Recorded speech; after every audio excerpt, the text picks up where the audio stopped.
जिंदगी का साथ निभाता चला गया।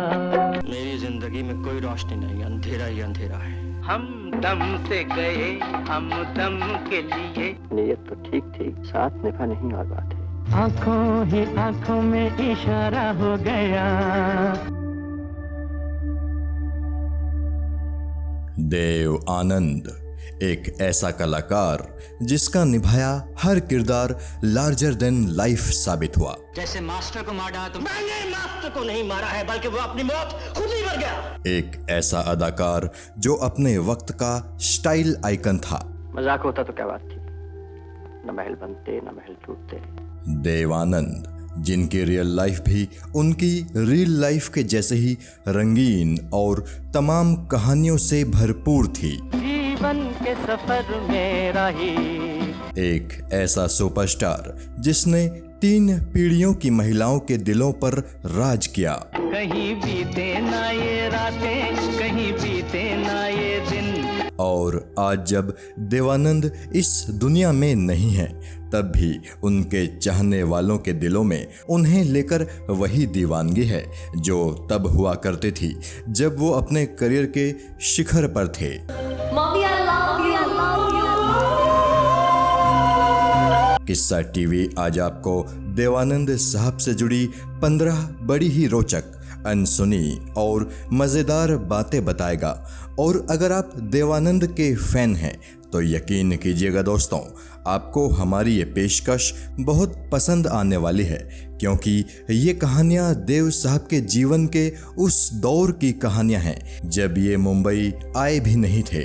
और किस्सा टीवी ये सभी कहानियाँ देव साहब की ऑटोबायोग्राफी रोमांसिंग विद लाइफ के हवाले से आपको बता रहा है। समझ ले कि करने वाला कोई और है, तो सिर्फ एक बहाना है। पहली कहानी, देवानंद जब पैदा हुए थे तो इनका नाम रखा गया था धर्म, लेकिन इनकी माताजी इन्हें प्यार से देव कहती थी। उन्हें देखा देख सब इन्हें देव कहने लगे थे, जबकि इनके पिता इन्हें देवान बुलाया करते थे। स्कूल में जब देव साहब का दाखिला कराया गया तो इनका असली नाम धर्म ही लिखाया गया। देव साहब जब थोड़े बड़े हुए तो उन्होंने स्कूल के अपने दोस्तों से खुद को धर्मदेव कहकर पुकारने के लिए कहा, लेकिन दोस्तों ने इन्हें धर्मदेव न कहकर डीडी कहना शुरू कर दिया, जो अल्टीमेटली खुद देव साहब को भी पसंद आया। हालांकि जब देव साहब की पढ़ाई पूरी हो गई तो इन्होंने अपने नाम से धर्म हटा दिया और इस तरह ये धर्मदेव आनंद से बन गए सिर्फ देवानंद। दूसरी कहानी, देवानंद साहब के बारे में काफ़ी वक्त तक ये दावा किया जाता रहा कि उनका असली नाम देवदत्त आनंद था, लेकिन ये बात पूरी तरह से गलत है।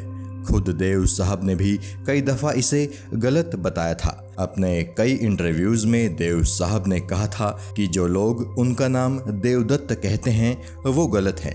उन्होंने कई दफ़ा कहा भी था कि जिन वेबसाइट्स पर उनका नाम देवदत्त आनंद बताया जाता है उन्हें सुधार कर लेना चाहिए, क्योंकि उनका असली नाम धर्मदेव आनंद था। इस बात का जिक्र देव साहब ने अपनी ऑटोबायोग्राफी रोमांसिंग विद लाइफ में भी किया है। तीसरी कहानी, अपनी ऑटोबायोग्राफी रोमांसिंग विद लाइफ में देवानंद जी ने लिखा है कि उन्हें कभी समझ में नहीं आया कि उनके नाम के साथ लोगों ने कब और क्यों साहब लगा दिया। उन्हें पसंद था जब लोग उन्हें देवानंद कहते थे या फिर सिर्फ देव कहते थे, लेकिन सफलता मिलने के कुछ ही सालों बाद लोगों ने उन्हें देव साहब कहना शुरू कर दिया और फिर सारी ज़िंदगी उनके नाम के साथ साहब जुड़ा रहा। बकौल देव साहब, हो सकता है लोग मुझे इसलिए साहब कहते हों क्योंकि बहुत कम उम्र में ही मैंने अपनी खुद की फिल्म कंपनी शुरू कर दी थी और मेरा स्टाफ मुझे साहब कहता था, हालांकि मुझे सिर्फ देव पसंद था। चौथी कहानी, देवानंद ने गवर्नमेंट कॉलेज लाहौर से बैचलर इन आर्ट्स की डिग्री ली थी। लाहौर का गवर्नमेंट कॉलेज उस जमाने में देश के सबसे टॉप कॉलेजेस में से एक था। वहाँ से डिग्री लेने वाले अधिकतर देश के अमीर घरानों के नौजवान हुआ करते थे, जो फिर विदेश में खास तौर पर इंग्लैंड से आगे की पढ़ाई करते थे। देवानंद भी चाहते थे कि वो इंग्लैंड पढ़ने जाएं, लेकिन उस वक्त इनके पिता की आर्थिक स्थिति काफ़ी बिगड़ी हुई थी। यूं तो इनके बड़े भाई चेतन आनंद इंग्लैंड में पढ़ाई करने जा चुके थे, लेकिन देव साहब को इंग्लैंड भेजने का सामर्थ्य इनके पिता में नहीं बचा था। पांचवी कहानी, देवानंद के पिता चाहते थे कि ये बैंक में नौकरी कर लें और पिता ने देव साहब को ये सलाह तब दी थी जब देव साहब रॉयल ब्रिटिश इंडियन नेवी में नौकरी पाने की एक नाकाम कोशिश कर चुके थे। जी हाँ, ये सच है। देवानंद जी को जब इस बात का एहसास हो गया था कि पिता के पास उन्हें इंग्लैंड पढ़ने भेजने के लिए पैसे नहीं हैं, तो उन्होंने नेवी में नौकरी हासिल करने की कोशिश की थी, लेकिन उनकी ये कोशिश कामयाब नहीं हो सकी थी। और जब देवानंद के पिता ने उन्हें बैंक में नौकरी करने को कहा तो उनकी आंखों में आंसू आ गए थे। वो कभी भी बैंक में नौकरी नहीं करना चाहते थे। छठी कहानी, देवानंद एक ऐसी शख्सियत थे जिन्हें महिलाओं की तरफ से बहुत प्यार मिला, लेकिन जब ये छोटे थे तो लड़कियों से बहुत ज़्यादा शर्माते थे। अपने किताब रोमांसिंग विद लाइफ में जिक्र करते हुए देवानंद ने लिखा है कि इत्तेफाक से इनके पिता ने इनके होम टाउन गुरदासपुर में इनका दाखिला लड़कियों के एक स्कूल में करा दिया था। वहाँ लड़कियाँ इन्हें खूब छेड़ती थी, लेकिन उनमें एक लड़की तो ऐसी थी जो इन पर हद से ज़्यादा मरती थी। वो लड़की क्रिश्चियन थी, उसका नाम फ्लोरेंस था। फ्लोरेंस स्कूल में तो देव साहब के पीछे पड़ी ही रहती थी, लेकिन स्कूल के बाद भी वो जब देवानंद को कहीं देख लेती थी तो उनके पीछे लग जाती थी, और वो इसलिए क्योंकि वो लड़की इनकी पड़ोसी भी थी। हालांकि उस वक्त देव साहब फ्लोरेंस से बहुत घबराते थे, वो उससे बचते फिरते थे, लेकिन फ्लोरेंस किसी न किसी तरह इन तक पहुंच जाती थी और ज़बरदस्ती इनके गाल पर किस भी कर देती थी। हालांकि देव साहब को फ्लोरेंस पसंद नहीं थी। सातवीं कहानी, देवानंद का सबसे पहला क्रश था उषा नाम की एक लड़की जो गवर्नमेंट कॉलेज लाहौर में उनके साथ पढ़ती थी। उस लड़की की माँ ब्रिटिश और पिता भारतीय थे, जो गवर्नमेंट कॉलेज लाहौर में ही इतिहास के प्रोफेसर थे। उषा पूरी क्लास में इकलौती लड़की थी। वो हमेशा देवानंद के सामने वाली बेंच पर ही बैठती थी। देव साहब को उषा बहुत पसंद थी। साड़ी में उषा देव साहब को बहुत खूबसूरत लगती थी, लेकिन अपने शर्मीले स्वभाव की वजह से देव साहब कभी भी उषा से अपने दिल की बात नहीं कह पाए। आठवीं कहानी, ऐसा नहीं है कि देवानंद के दिल में उषा के लिए एक तरफा मोहब्बत थी। उषा भी देवानंद को बहुत पसंद करती थी। अपनी ऑटोबायोग्राफी रोमांसिंग विद लाइफ में देवानंद ने लिखा है कि एक दिन जब वो लाहौर गवर्नमेंट कॉलेज के प्रिंसिपल रूम से अपना कैरेक्टर सर्टिफिकेट लेकर बाहर निकले तो उन्हें कॉरिडोर में उषा मिल गई। उषा के हाथों में हमेशा की तरह बुक्स और नोटबुक्स थी। उस दिन उषा खुद देव साहब के पास चल कर आई और उसने इनसे पूछा कि क्या ये मास्टर्स भी इसी कॉलेज से करेंगे। उषा ने देव साहब को ये भी बताया कि वो तो मास्टर्स इसी कॉलेज से करने वाली है। उसी दिन उषा ने देव साहब से ये भी कहा कि वो इन्हें पसंद करती है और वो ये भी जानती है कि देव भी उसे पसंद करते हैं, इसीलिए वो चाहती है कि देव भी अपनी मास्टर्स इसी कॉलेज से करें। देव साहब को उस दिन उषा की वो बातें सुनकर बहुत अच्छा तो लग रहा था, लेकिन साथ ही साथ ये दुखी भी थे, क्योंकि ये फैसला कर चुके थे कि अब ये इस कॉलेज में दोबारा नहीं आएंगे। नौवीं कहानी, जब ये तय हो गया था कि देवानंद पढ़ाई करने इंग्लैंड नहीं जा पाएंगे और ना ही उन्हें नेवी में नौकरी मिल पाएगी, तो वो बहुत परेशान हो गए। उनके पिता चाहते थे कि वो बैंक में या किसी और सरकारी विभाग में क्लर्क की नौकरी पकड़ लें, लेकिन देव जीवन में कुछ बड़ा करना चाहते थे। हालांकि उन्हें समझ में नहीं आ रहा था कि वो करेंगे क्या। फिर जब उस दिन कॉलेज में इनकी मुलाकात उषा से हुई और इन्हें पता चला कि उषा भी इन्हें पसंद करती है, तो देव साहब को लगा कि इनके चेहरे में कुछ तो बात है, वरना फ्लोरेंस इन्हें इतना किस क्यों करती, और उषा भी तो इन्हें मन ही मन चाहती है। देव साहब ने अपने घर के बाथरूम में लगे शीशे में खुद को निहारते हुए फैसला किया था कि ये फिल्मों में हीरो बनेंगे, एक ऐसा हीरो जिसे लोग बहुत प्यार करेंगे। 10वीं कहानी। देवानंद के पिता पिशोरी लाल आनंद गुरदासपुर के नामी वकील थे। साथ ही साथ वो बहुत अच्छे वक्ता भी थे। उन्हें फारसी और अरबी भाषा बहुत अच्छी तरह से आती थी।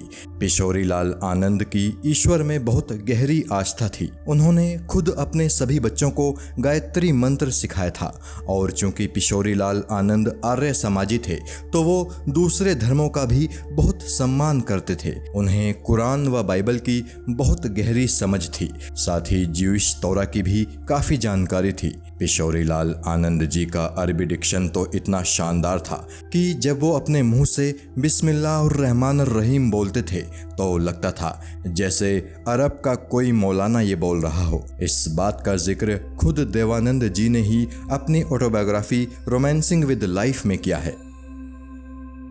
11वीं कहानी। चूंकि एक वक्त पर देवानंद के पिता पिशोरी लाल आनंद की लॉ प्रैक्टिस बहुत शानदार थी, तो उनकी गिनती गुरदासपुर के अमीरों में हुआ करती थी। वो अक्सर गर्मियों की छुट्टियों में अपने पूरे परिवार को साथ लेकर हिमाचल के डलहौजी चले जाया करते थे, और छुट्टियों के दिनों में वो देवानंद को डलहौजी के sacred heart English convent school में दाखिल करा देते थे। यही वजह थी कि देवानंद की इंग्लिश हमेशा से शानदार रही, और इनका एक्सेंट तो हूबहू ऐसा था मानो कोई अंग्रेज खुद अंग्रेजी बोल रहा हो। 12वीं कहानी। डलहौजी में देवानंद के पिता जिस विला में रुकते थे उसका मालिक एक ब्रिटिशर था। उसे सब मिस्टर रॉबिन्सन कहकर पुकारते थे। देवानंद के पिता पिशोरी लाल आनंद मिस्टर रॉबिन्सन का पूरा विला गर्मियों की छुट्टियों के लिए किराए पर ले लेते थे। उस विला का नाम था क्लियर माउंट। एक दिन उस विला के लॉन में 7 सांप कहीं से आ गए। तब परिवार की सुरक्षा की खातिर पिशोरी लाल आनंद जी ने उन 7 सांपों को एक लाठी से मारा था। 13वीं कहानी। एक बात जो देवानंद के हर फैन को बतानी जरूरी है वो ये कि हिमाचल के डलहौजी में इनके पिता पिशोरी लाल आनंद जिस अंग्रेज मिस्टर रॉबिन्सन के विला में किराए पर आकर ठहरते थे वो उनका क्लाइंट भी था। दरअसल मिस्टर रॉबिन्सन ने किसी भारतीय महिला से शादी की थी, लेकिन उनकी शादी चल नहीं पाई। भारतीय महिला ने उनके खिलाफ मुकदमा कर दिया था, और चूंकि पिशोरी लाल आनंद नामी वकील भी थे तो मिस्टर रॉबिन्सन ने अपना मुकदमा लड़ने के लिए उन्हें ही हायर कर रखा था। इस तरह पिशोरी लाल आनंद अपनी फीस काटने के बाद काफी कम रकम मिस्टर रॉबिन्सन को बतौर किराया चुकाते थे। 14वीं कहानी। देवानंद जब छोटे थे तो इन्हें कंचे खेलने का बड़ा शौक था।